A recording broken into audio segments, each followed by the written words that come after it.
ఈ పార్లమెంట్ సమావేశాలు అత్యంత కీలకమైన సమావేశాలు. ఈ పార్లమెంట్ సమావేశాల్లోనే బీసీ రిజర్వేషన్ల బిల్లుకు మోక్షం లభిస్తుంది.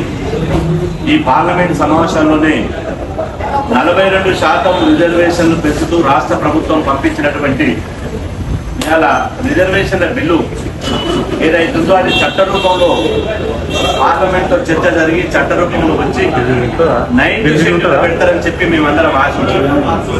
కానీ ఇవాళ 9th షెడ్యూల్ పెట్టలే.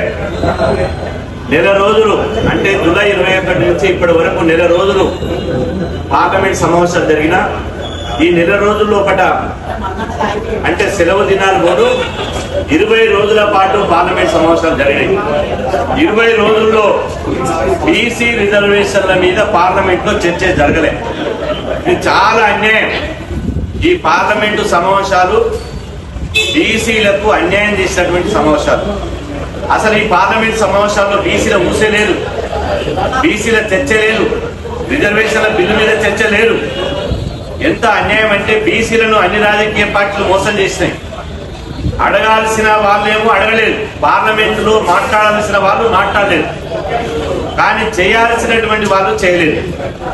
ఇలా నేను అంటున్నా, ఈరోజు రాహుల్ గాంధీ గారు ప్రధాన ప్రతిపక్ష నాయకుడు, గౌరవ ముఖ్యమంత్రి రేవంత్ రెడ్డి గారు ఢిల్లీలో ధర్నా చేస్తే ఆ ధర్నాకు రాలే. సరే ధర్నాకు రాకపోతే, కానీ బయట బహిరంగ సభలు పెట్టినప్పుడు కులగణన జరగాలి, 50% పరిమితి ఎత్తివేయాలి. 50% పరిమితి ఎత్తివేయడమే కాకుండా ఎవరి జనాభా సమావేశం ప్రకారం వాళ్లకు రిజర్వేషన్ కల్పించాలని రాహుల్ గాంధీ గారు మాట్లాడితే మేము స్వాగతించినాం. కానీ రాహుల్ గాంధీ గారు బయట బహిరంగ సభలలో మాట్లాడుతున్నాడు, లోపల పార్లమెంట్ లో మాట్లాడలేదు. నేను అంటున్నా, మాట్లాడాల్సినటువంటి రాహుల్ గాంధీ గారు మాట్లాడలేదు. బీసీ రిజర్వేషన్ విషయంలో చేయాల్సిన బాధ్యత ఉన్న ప్రధానమంత్రి నరేంద్ర మోదీ గారు చేయలేదు. దీంతో చూస్తుండగానే నెల రోజుల పాటు సమయం వృధా అయిపోయింది. బీసీలకు ఎదురు చూపులే మిగిలినాయి. బీసీలకు ఈ పార్లమెంటు సమావేశాలు నిరాశ మిగిల్చినాయి. ఈ సందర్భంలో ఇండియా కూటమి ఏదైతే ఉందో, రాహుల్ గాంధీ గారు నేతృత్వం వహించినటువంటి ఇండియా కూటమి 300 మంది పార్లమెంట్ సభ్యులు ఉన్నారు. మేము ఢిల్లీలో ధర్నా చేసినప్పుడు పార్లమెంట్ సభ్యులు వచ్చారు, మద్దతు తెలిపారు. అదేవిధంగా మొన్న కాంగ్రెస్ పార్టీ వాళ్ళు ధర్నా చేసినప్పుడు పార్లమెంట్ లో ప్రాతినిధ్యం ఉన్నటువంటి ఇండియా కూటమి వచ్చారు, మద్దతు ఇచ్చిపోయారు. 2 సార్లు ధర్నా చేస్తే 2 సార్లు రాహుల్ గాంధీ రాలేదు. సరే రాకపోయినా పర్వాలేదు, ఆయన బిజీ షెడ్యూల్ ఉంది, ప్రతిపక్ష నాయకుడు ఇలా బిజీ షెడ్యూల్ ఉంది అని చెప్పి మేము వదిలేసినాం. కానీ మరి ధర్నాకు రాకపోయినా పార్లమెంట్ లో మాట్లాడితే మీ సొమ్మయం పోయింది, మీ మూల్యం పోయిందని అడుగుతున్నా. కాంగ్రెస్ పార్టీ, కాంగ్రెస్ ప్రభుత్వం తెలంగాణ రోడ్డు మోడల్ అంటున్నారు. తెలంగాణ కులగణన జరిగి ఇది భారతదేశంలోనే రోడ్డు మోడల్ అంటున్నారు. మరి నీ రోడ్డు మోడల్ రాష్ట్రాన్ని రాహుల్ గాంధీ నిలబెట్టుకునేటువంటి బాధ్యత లేదా? ఎందుకు నిర్లక్ష్యం చేసినట్టు? ఇలా 42% రిజర్వేషన్లు కాకపోవడానికి మీ ఇద్దరు కారణమే. ఒకటి ఇండియా కూటమి కారణమే, 2 ఎన్డీఏ కూటమి కారణమే. ఈ 2 కూటములు బీసీలను నిండా ముంచినాయి. ఈ 2 కూటములు బీసీలను దగా చేసినాయి. అందుకోసమే ఇలా పార్లమెంట్ లో ఇలా బీసీల మీద చర్చ లేకుండా పోయింది. ఇలా పార్లమెంట్ సమావేశాలు ముగిసినాయి.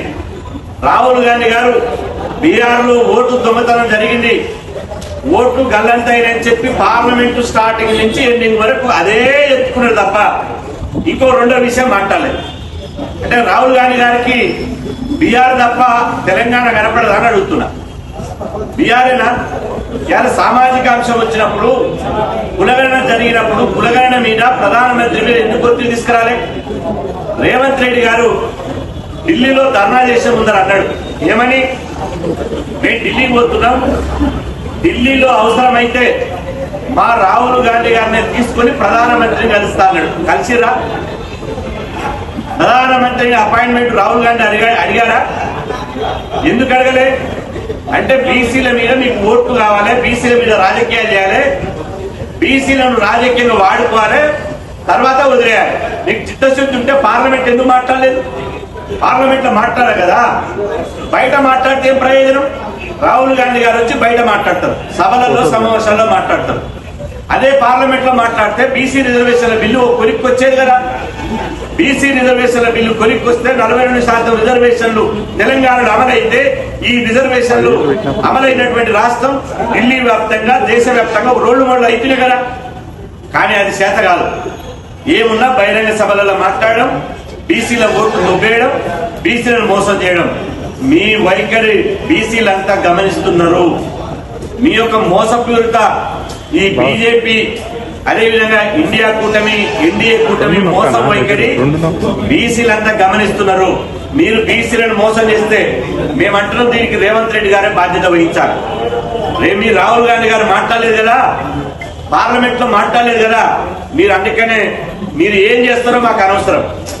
మీరు బాయిలో దుంపుతారా, నదిలో దుంపుతారా, ఏట్లో దుంపుతారా మాకు అనవసరం. 42% రిజర్వేషన్ ఇచ్చినాకనే ఎన్నికలకు వెళ్ళాలి.